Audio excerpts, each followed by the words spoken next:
Uma outra coisa importante, também que a gente vai precisar usar frequentemente, né, no curso, né, e não só, né, mas nas próprias engenharias, é mudar de unidades. Ou seja, como é que a gente passa de uma unidade para outra, né? Então, existem maneiras de fazer isso, né? Então, uma delas, né, a gente tem que usar o que se chama de um fator de conversão. Ou seja, o que é isso, né?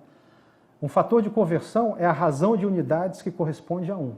Então, quando a gente tem uma unidade, numa certa medida, numa certa grandeza, né, uma grandeza medida numa certa unidade, melhor dizendo, né, e a gente quer passar essa grandeza para uma outra unidade, a gente tem que aplicar um fator de conversão, né?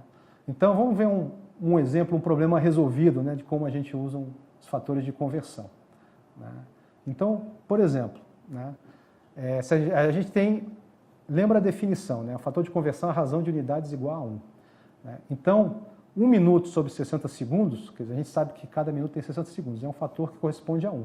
Ou a gente pode escrever o fator inverso, a gente vai usar um ou outro dependendo de como a gente quer converter. Então, por exemplo, você quer converter 2 minutos em segundos, né? Então, fazendo assim de uma forma bem detalhada, né, apesar de ser um problema simples, a gente pega os 2 minutos, multiplica por 1, e 1 a gente substitui 1 pelo fator de conversão, que é a razão de unidades que corresponde a 1. Então, a gente bota 60 segundos sobre 1 minuto, né? Então, 1 minuto vai cortar, né? A unidade minuto vai sobrar 120 segundos. Né?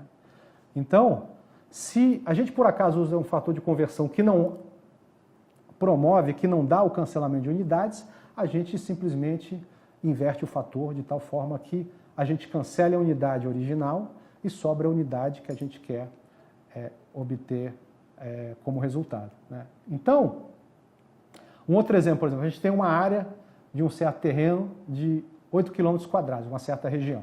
Né? Como é que a gente sabe quanto vale isso em centímetros quadrados? Né? Então, o que a gente faz? Né? Quilômetros quadrados é quilômetro vezes quilômetro. Então, a gente tem que converter cada quilômetro para o que seria o correspondente a centímetro. Né? Então, o que a gente faz aqui? Né? A gente simplesmente vai multiplicar pelas razões que correspondem a 1. E quais são essas razões?